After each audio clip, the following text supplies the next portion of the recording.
Thank you. I must thank PRS for calling me. There are many ways wherein Member of Parliament can use the parliamentary process to highlight people's concern. One of the most paramount importance is the question hour. And basically the question hour is a forum which allows MPs to pose questions to the concerned ministers in relation to implementation of schemes, policy of the government, and certain questions which are called start questions have to be orally answered by the concerned minister, and the others you get a written answer.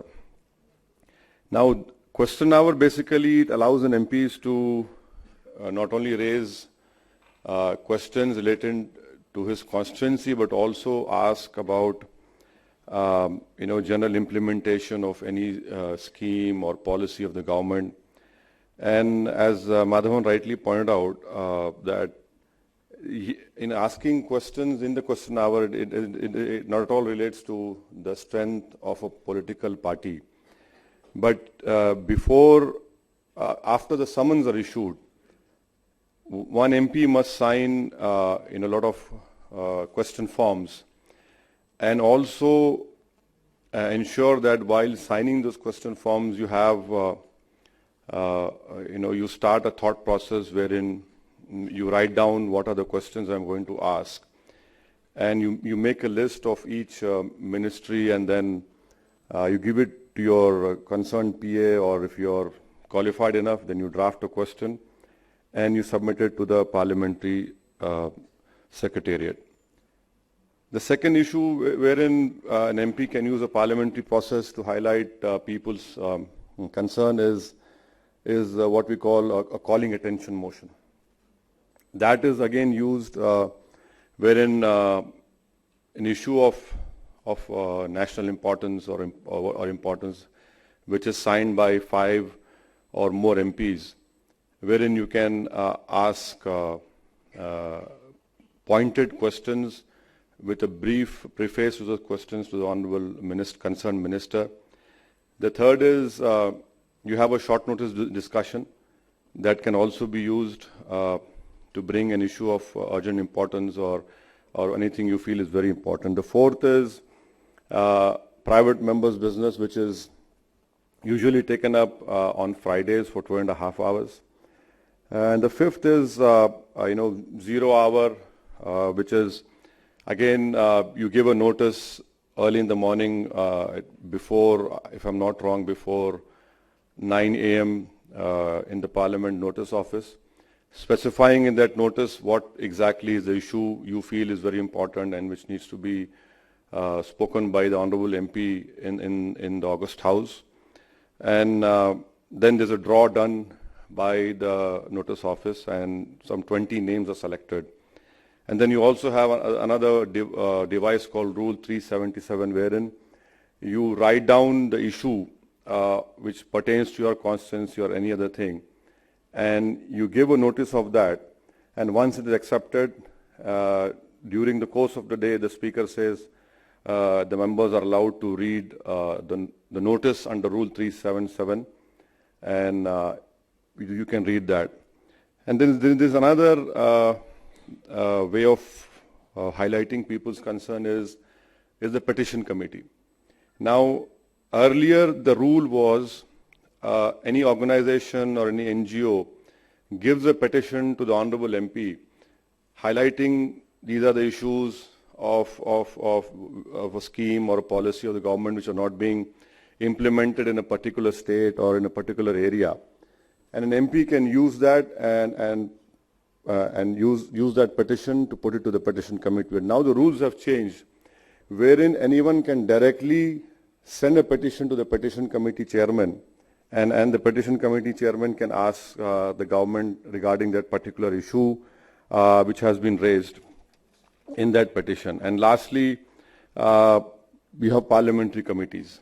Now there are 24 department-related standing committees which discusses the demands for grants for the particular ministry, And after discussing it, the particular standing committee gives its recommendation, and afterwards the government gives an action taken report. And so these are the 7-8 ways of highlighting people's concern in the parliament by a member of parliament, irrespective of whether that party has enough strength, or one MP or 2 or 100 or 300, it doesn't matter. Now, I have been told that I should also talk about my experience. So now, once I've laid down this question hour, 0 hour, calling attention, short notice discussion, a petition committee, and standing committees, I feel that disruption of the question hour is a cardinal crime. In fact, not allowing the parliament to function is a cardinal crime. And parties who indulge in ensuring that parliament doesn't work, they might be getting a headline in the next day newspaper, or they might be having half an hour of talk time show at 9 p.m. TV shows. But the important thing is you are helping the government of the day. Because if you allow the parliament to function, and that is where you question the government, that is where you expose the government, that is where you impress your particular debating skills or your intellect. By obstructing the parliament, none of these things come out apart from helping the government of the day, because believe me, I have been in the parliament for now nearly 12 years, and I can say I have seen both the governments. Apart from few ministers, the rest of the ministers are really scared to answer any question. You know, they are really scared because of course, there are some exceptional ministers who prepare well, but many of them, despite a lot of preparation, are really scared to face pointed questions. And for an MP, because normally in the parliament, there's a draw of the first 5 questions, because the question hour starts at 11 a.m. till 12 p.m. So there's only 1 hour. And any MP who gets his question in the top 5, it's like a huge relief. It's like you have, a lottery ticket has, successful getting it. So, like many times, I have been able to get my first and second question. And there's a lot of preparation done, there's a lot of reading done, and thanks to PRS for many years, the LAM assistants do a tremendous work. And then you go with all the preparation of nearly 4, 5, 6, 7 hours, and just to ask 2 supplementary questions. You can imagine, I'm giving you my example. Now you go to the parliament and suddenly some wise people in one party decide, no, parliament will not function, we'll go and stand in front of the speaker.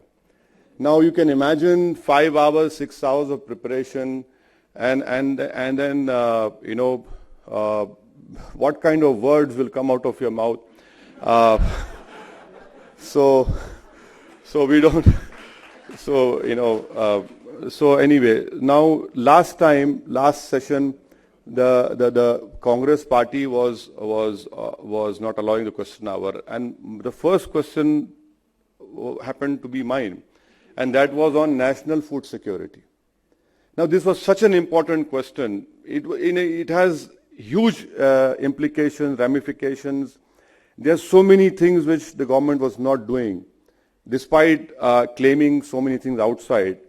And there was a pandemonium, and the speaker said, no, you asked a question. And I had asked my question, and the concerned minister was giving a different reply. So fortunately, the House got adjourned for 10 minutes. So I went and told the Honorable Minister, sir, this was my question. Hare, hum sun nahi paaye wo gabad mein. So I posed a second supplementary to him, and he did the same thing. So afterwards I asked him, sir, what happened? He said, ab ye chila chili mein kya, hum to bol diya aapki baat, sun lijiye ab aap. So, so this is what happens, you are allowing the government of the day to run away, to not answer the questions which the people and the country at large would like to know. So obstruction of a question hour is, I feel it's a crime. It should not happen. And no political party should say that, oh, when we were in power, they did this, so now we are going to do that. Because at the end of the day, the house does not belong to Congress or BJP or anyone or me. The house belongs to everyone. So it has to work, it has to function, and we must expose the government. Now coming to 0 hour, I feel, I was just doing some research, and also I was helped by PRS people. In my research, I feel this 0 hour business it's not good. It's not effective at all, because you raise an issue, and if it is very, very important issue, like I remember if there's a terrorist attack or something, then the government intervenes and it becomes a discussion. But 0 hour, I feel the best example that can be followed for 0 hour should be what happens in Australian Parliament. And if I'm not wrong, what happens in the House of Commons also, that what they call is they have a constituency hour in a week of a particular, and in a week on that day a particular ministry is decided. All the members of Parliament go over there, and then they raise issues pertaining to their particular constituency, and the minister either replies to them or takes notice of them. Because my experience in Parliament is that a 0 hour or Rule 377, the written notice or speech which you read, I'm giving my example, that it takes 3 months or 4 months for the government to even reply. So there is no check on it, there's no monitoring over it. So it is best to have, the Australian format wherein you go there, a particular ministry is chosen, and then you put forward your views.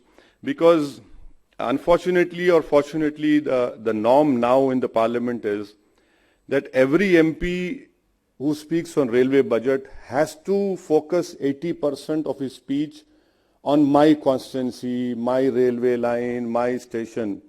So this is, I am of the opinion that yes, you highlight your constituency, but you are speaking there for the entire nation, you're speaking there for the entire country, what are the issues. But our politics is now so much focused towards constituencies that you cannot blame an MP also, because if he doesn't talk about his constituency, the local newspaper might say, oh, he spoke, but he did not talk about his particular parliament constituency. So this we can overcome. Now you have this calling attention of 197. Again, I feel that this should be amended, the rules should be amended, because only the 5 members' names who are there are allowed to speak or ask questions. So I feel that this rule has to be changed. Let the speaker, allow, like for example, in the last parliament session, a calling attention was put regarding the encounter of Ishrat Jahan and subsequently what happened, all those expose, leaks, whatever you call them. So I had also given a notice, but before me, other members have given a notice, and because they were the first one, so only those 5 were allowed to ask questions and give a brief speech on it. So I feel this rule has to be amended, wherein members should also be allowed to ask clarification or questions. You have another device of putting forward is a discussion under Rule 193. Now, under Rule 14, subsection 2, it is only 2 hours. So let that rule be amended, and let the Business Advisory Committee should decide that this would be for 4 hours or 5 hours, because 2 hours is extremely difficult, and this is where smaller parties suffer. Discussion under 193, a budget discussion or a railway discussion or any discussion. So what happens, the parties are given time according to the strength of theirs in the August House. Now can you imagine the speaker telling, or anyone sitting on the chair telling me that you have to speak on budget for only 3 minutes or 4 minutes? It's impossible to speak on budget for 4 minutes. So, this is where if 193 rule is amended, it will be great. And also you have another device of putting forward public views is on Friday, the concerned parliamentary minister stands up and says that for the next week, the government proposes to discuss these issues, and this is the agenda. So 5 or 6 MPs can give a notice telling the speaker that these are our issues which we feel are also important, which should be discussed in the next week of the agenda. So this would be good. And also coming back to the question hour. I happened to study in England, fortunately, and while watching TV, and also once or twice had gone to the House of Commons. It is really amazing that what happens over there is that any member can only give a notice to the concerned speaker, and what he writes down is a very simple thing, that he wants to know the agenda of what's the Prime Minister going to do, and any member can just stand up and ask any question to the Prime Minister, and the Prime Minister will have to give a reply. Now this is very important that I was asking myself while preparing for this talk, that can it be implemented in India? I think so. It will fail, because you have many ministers who will be again scared, because they, despite getting a question to them and despite a lot of briefing by the wise bureaucrats, they're still not able to convey.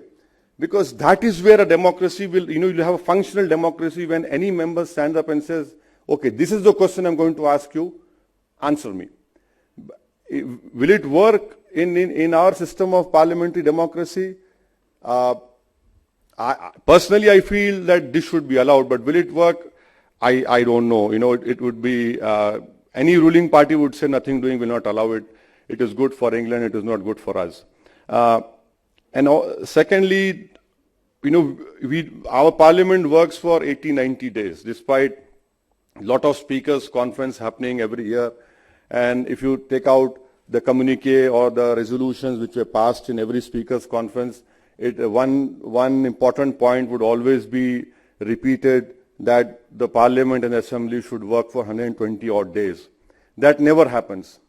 Why it doesn't happen is because any party who's in power does not want more number of days in parliament, because they know that the higher number of days parliament works, the more number of questions, the more number of issues would be asked, and the government would not be happy in answering in all those questions. What can be done? I feel that in our system, the executive calls the parliament.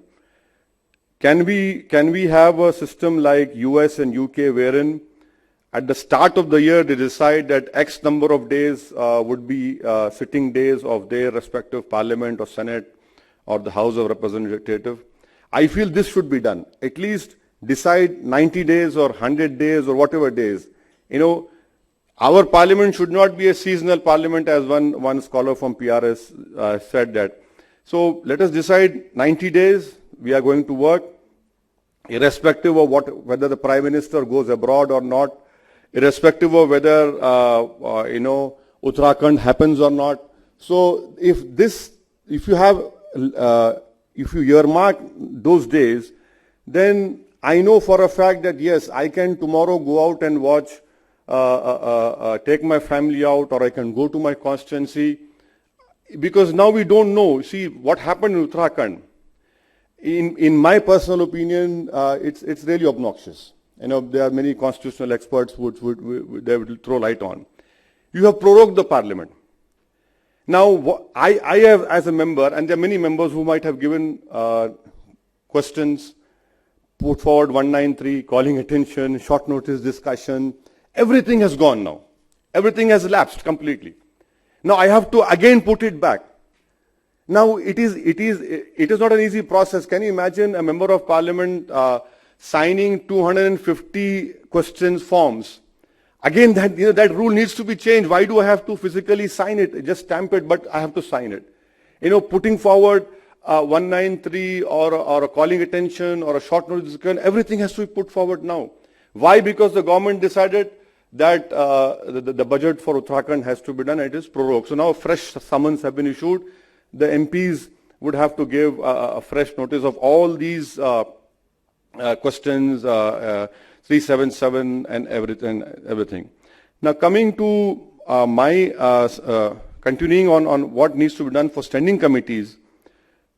In standing committees, yes, experts are called, but I believe that I am of the opinion that experts should also be part of the standing committee. Now, in standing committee, there are testimony and deliberations. So you please remember that the parliamentary rules were made in 1959. And hardly 2 or 3 amendments, or 3 or 4 amendments have been done to those rules. Now, if you allow an expert to come and give a testimony, I feel that let us make that public. Now, there are 2 schools of thought. One says, make it public for testimony and deliberation. The other school of thought says no. The school of thought which says no believes that that expert would be inhibited and would not give a free and frank advice, because then his advice will be coming out in the open. I feel that I am of the opinion that the standing committees should be made public, and if the members become partisan, so be it. Because it should not be hidden, because standing committees are wherein you go deeply into a particular ministry or the demands or grants or the proposal, and you scrutinize it. So I am of the opinion that the whole parliamentary standing committee's meeting should be open to public. In relation to Parliament Standing Committee, I feel that this issue about not only making it public, but also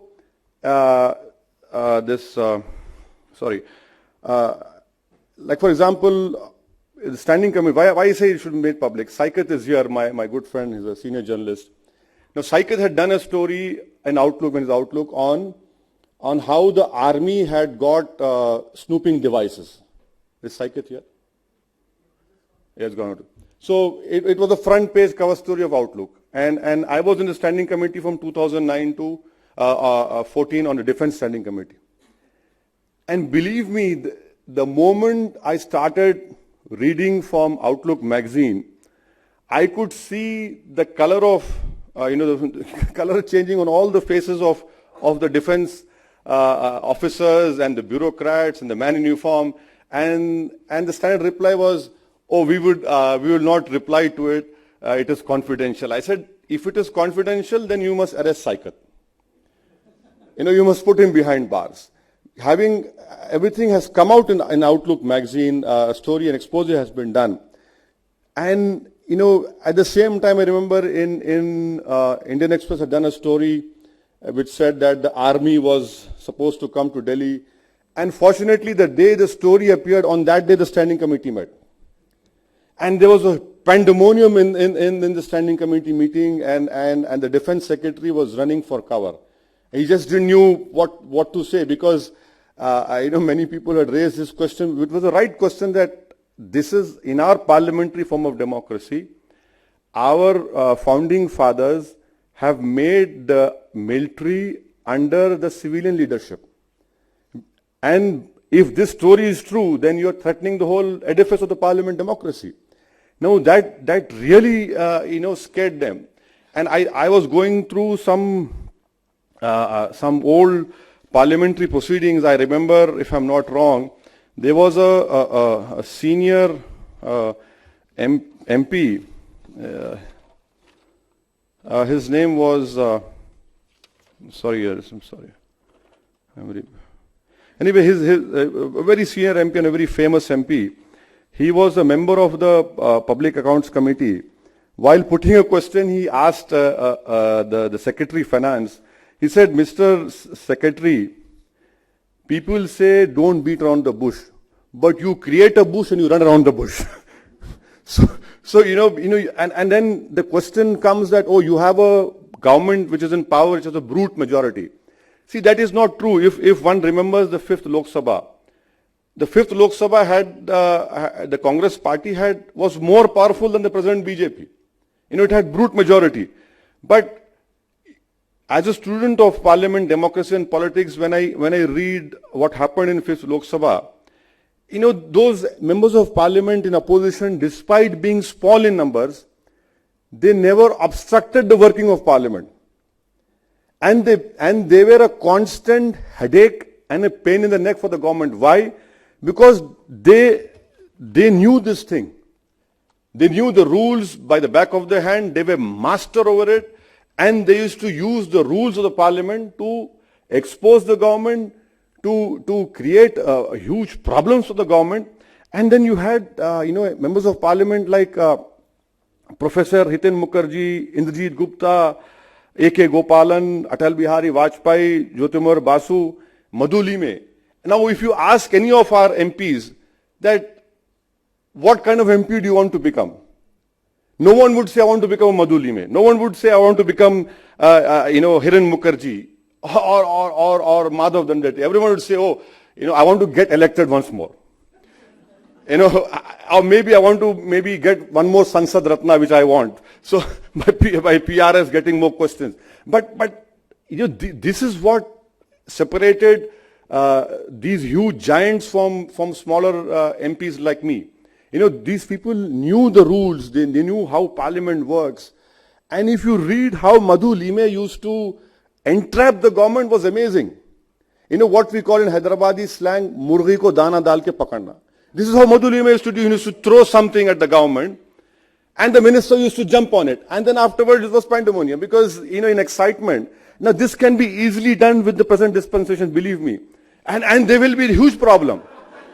There will be a huge problem. But we are not allowing that to happen.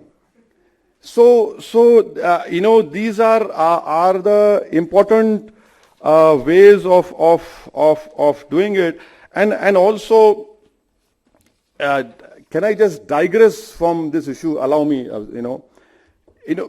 this parliamentary process to highlight people's concern. This particular point which I'm raising has a relation to this issue. That is, Parliament, in Lok Sabha and Rajya Sabha, you have an independent secretariat, wherein the officers work over there a period of years and then they become. But now, I think so twice this has happened, wherein a man from civil service has been brought inside the parliament. This is very dangerous. I have nothing against the present persons who are working there. Personally, I like them, they like me. But the reason, if you bring them in, and what needs to be done is that, I think so it's in the Constitution it is Article 98. We have to make a law that no outsider or a person from civil service would enter into the parliamentary secretariat. Why? Because once you do these things, I put a question. They might be, it might that the concerned officer would say, no, this is inconvenient to the government. And it might also happen in other ways in standing committee reports or recommendations especially, that concerned man must say, no, I will not allow this recommendation. As it is, the standing committee recommendations are persuasive, which I feel it should be made mandatory. But this should not be allowed wherein an outsider, I am deliberately using the word outsider, should come in the parliamentary secretariat, which is independent, because you have separation of powers, executive, legislative and judiciary. This cannot happen in judiciary. You cannot, the government wanted to impose their people and NJSC was struck down. So, but we have allowed, I'm not blaming this government, but it has earlier happened. So, these are the important processes to highlight people's concern. And lastly, on a very lighter note, let me end my brief speech, is that sometimes the parliamentary processes are abused to highlight people's concern, as it happened in the case of Maharashtra Assembly, wherein no rules, no procedure, one concerned MLA was thrown out because He did not raise a slogan. So this is also a parliamentary process to highlight, I don't know whose concern, but in fact, I was also surprised that the Madhya Pradesh Assembly passed a censure motion against me. I don't know under what rule. So I don't know. I'm not even a member of Assembly or MP. I'm not from Madhya Pradesh, but this was done. So, but anyway, the whole issue now is the gist of it that the MPs must work hard. The MPs must really master the rules of procedure, allow the parliament to function, and then you expose the government, ask them inconvenient questions, become a pain in the neck for the government, and that is what people want us to do, because when you expose a government, when you raise a point, and you must ask division, and you might lose, doesn't matter, but you have proved a point, and this is what really makes our democracy more stronger, more functional, without obstruction. And also, the government should ensure that Uttarakhand proroguing, earlier also the UPA government had done during that vote of confidence in 2008, that whole monsoon session was extended right up to the winter session. Because they didn't want another no confidence motion to be brought. And yes, and the last important point is that is about let us amend the constitution if possible, if it says to have fixed number of days that parliament should work, so that more such issues of public can be raised. And also the government should really examine that what PRS is doing, giving us the LAMP assistant. Why can't all the MPs be given an assistant for 1 year? There's a huge budget. And the government can do it for 1 year, make it for one term, so that the youngsters also get to know how parliament works. Let those LAMP assistants or interns, whatever you call them, let them be allowed to come to the parliament and go inside the library. Because if you go to the Lok Sabha library, you would find it a haunting house. There is no one over there. It's a fantastic library. Believe me, it's a fantastic library which everything is there. And then if anyone opens a newspaper, that noise also you can hear it. That is how haunting it is. So thank you.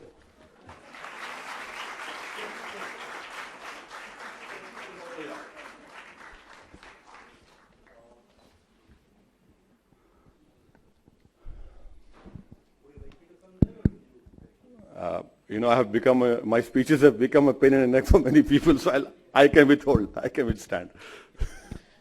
Yeah. So it's always a delight. I think you were too modest for people who have not heard you speak, because that's where I started my career from, and I'm now an anchor about that. Oh, great. I started working with the Center for Good Governance in 2004, and I did the NTP of Highly. So I know you're a great, eminent person in shaping the... Yeah, I can hear you. In the regional politics.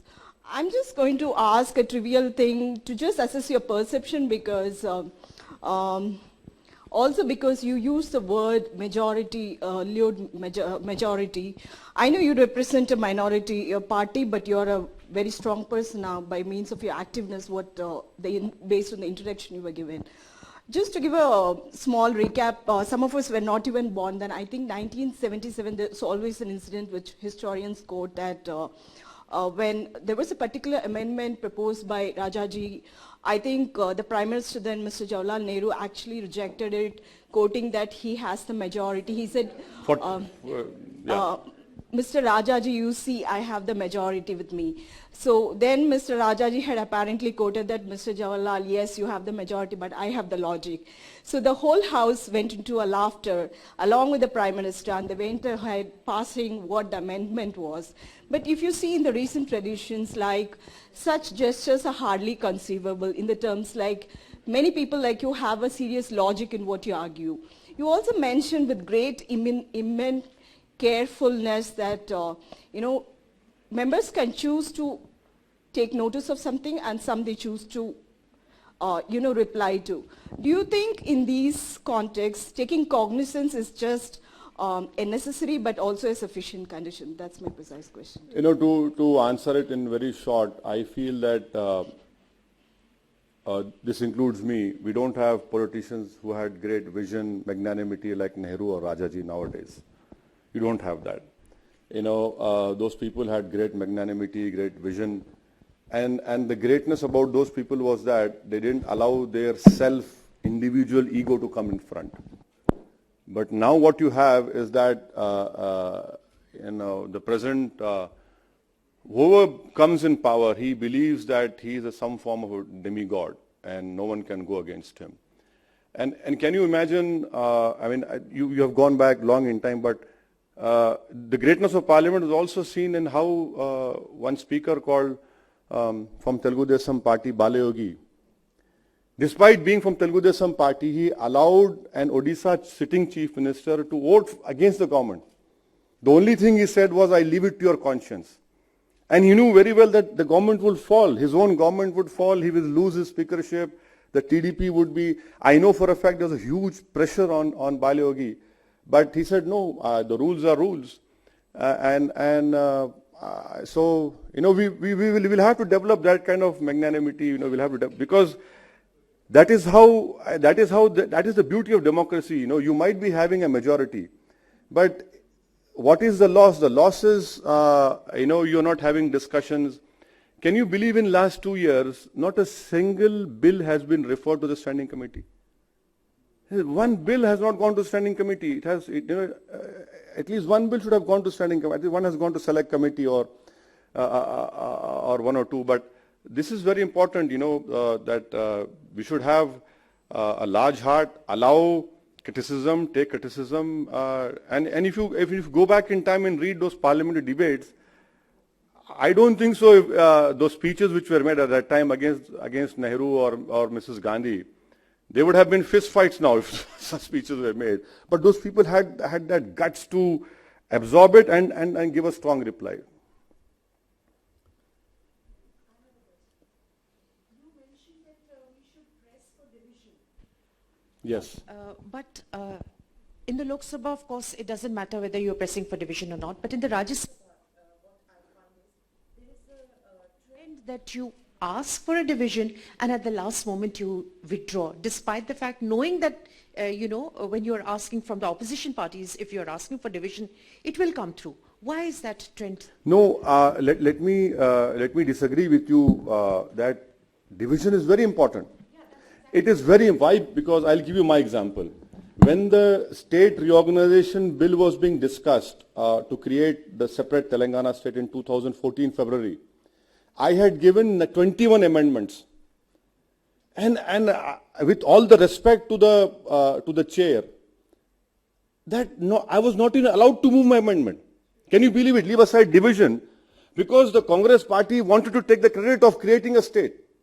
And now, what is happening now is that both the states are fighting each other on those 22 amendments which I wanted to move. So this is how, you act in haste and repent in leisure. But it was such a speedy process that I had kept on insisting, let me move my amendments. I was shouting at the top of my voice that I want division. And the chair just ignored it. So this is not on, So, see, Parliament will function with the speaker's respect, cooperation, and everybody. If amendments are not allowed to move and division is not allowed, then this is very scary, because this is not good for our Parliament, because let the opposition ask for division, and if the government can win. But I want to make a point that this is important, this is not important. But even if you don't allow that, then then this becomes a khap panchayat, simple as that. The point that I'm making is in the Rajya Sabha. Rajya Sabha, what happens? Rajya Sabha, They have the numbers. Why are they shying away? I think so. Mr. Yechuri said it very rightly. He said, "Kahin pe nigahein, kahin pe nishana." He said. But Rajya Sabha, yes. And lastly, talking about Rajya Sabha, Aadhaar is not a money bill. And not only Aadhaar, I was doing my research today in Parliament. The finance minister in his speech said Juvenile Justice Bill 86, Bureau of Standard Bills 1986, and African Development Bank Bill. He said these are money bill, and I've got it out from the Lok Sabha. These three are not money bills. Now, if you this is how you twist and deliberately abuse the parliamentary process, and this is not wrong. This is a fit case of if not a contempt, then the minister will have to take back his words. But division is very important. So be it. You know, I was going through the parliamentary records. Can you believe it? Can you believe that for 2 days in one parliament, there was a discussion only on point of order? For 2 days, only on point of order. Can you? I mean, I was just imagining. I wish I was there to see and learn from those experts. For 2 days, there was only discussion on point of order. You have continuous slogan shouting for 2 days, not 2 days, but whole session. So this is it. You know, unfortunately.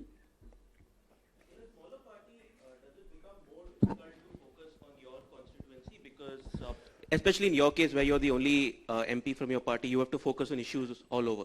You're the only representative. See, if you don't have an industry, if you're not a contractor, you can do everything. So, you know. No, but you know, see, why do you get elected? You have to balance your constituency and your parliamentary work. And this is what you have to do. You know, you cannot get, it is difficult, but this is, you know, you have entered a difficult domain or terrain, and you will have to work hard.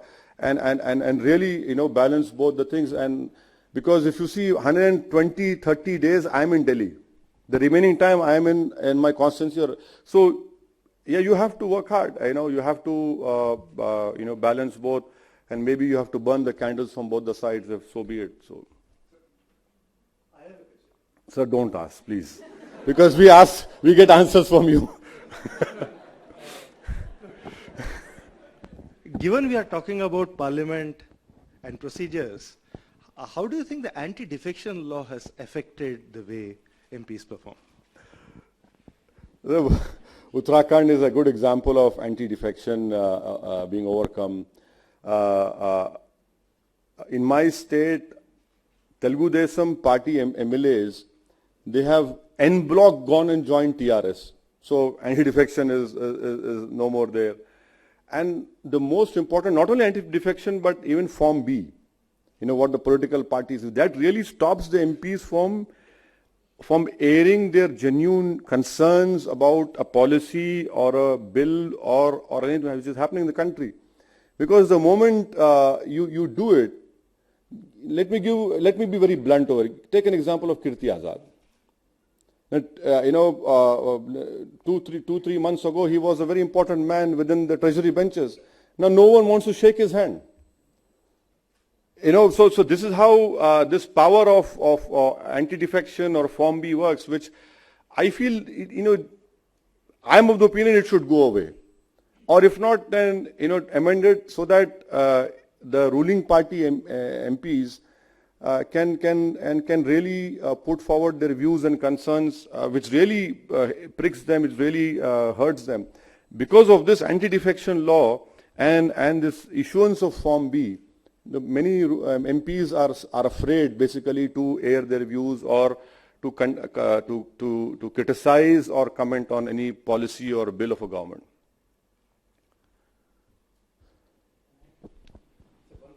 Yeah. Can I ask a question? Yes, Shahzad. Assalamu alaikum. So, actually, you've given a great speech on how we can use Parliament as an effective instrument to address people's concerns. But I thought it was kind of Freudian and almost ironic that the annual conference, the main subject is Parliament and people as if they were not one to begin with. So it's actually two mutually exclusive entities. So I just want to ask you something about, shouldn't the effectiveness of Parliament start with it being more representative? And if I quote you some things, this Parliament has the maximum number of crore-patis, maximum number of criminals, 0 Muslims from Uttar Pradesh, which is the largest Muslim population in India, and the lowest number of women. So doesn't the effectiveness of a body come especially when it becomes more representative to begin with? So my question is, how does somebody who doesn't have blue blood, money, power, and criminal records enter this forum to make it effective. And I'm saying this completely aware of the background of the party that I support. So having put that also on record. No, if we continue, also add, yes, we have added crorpatis. Now, if this trend continues, then that day is not far when the Parliament of India would be completely unrepresentative of the people of India. Because unfortunately, this might sound very cliche or at the cost of repeating that every elections are becoming more, anyone who has money power or he has muscle power or dabang or whatever you call it, he's getting elected. And when people stand up like me over here and say this should be cause of concern, but this is happening. And over and above that, this first past the post system, I'm of the opinion that there needs to be a serious debate in the country whether we should still continue with the first past the Westminster format. Because so long as you continue with this electoral system, what you are hinting at, which is happening, and this will further aggravate in the future. Can we go for a list system as in Germany? Can we go for a proportional representation system? This should be debated, to ensure that you have each and every section of society being represented, because this is the biggest panchayat of our land. And then if you don't have enough Muslim minorities or enough elected people, it will look good on TV if you hear a student leader of JNU saying, I want Azadi. But can he get elected? No. Okay.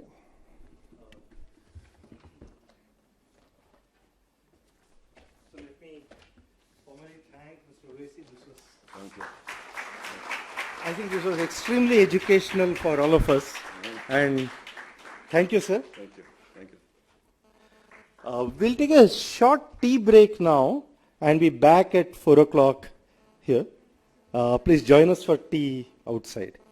Thanks.